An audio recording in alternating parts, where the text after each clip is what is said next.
usa ka low pressure area o sa ka bagyo ang anaa sa Pacific Ocean ang gimonitor karon sa PAGASA. Nasigpatan sa PAGASA ang LPA sa gilayon nga 1,415 kilometers sidlakang bahin sa Visayas. Samtang ang bagyo anaa sa 2,830 kilometers sidlakang bahin usab sa Visayas.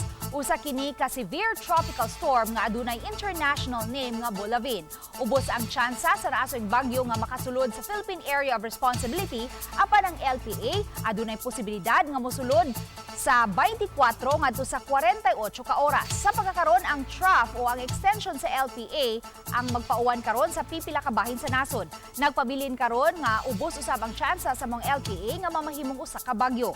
Karong buntaga gipaabot ang pag-uwan sa ubang parte sa Central ug Eastern Visayas kini base sa rainfall forecast sa Metro Weather. Magpadayon ka na og mamahimong halapad ang pag-uwan unyang hapon. Posible ang heavy rain sa pipila ka mga lugar nga posibleng makamugna sa mga pagbaha ug pagdahili sa yuta.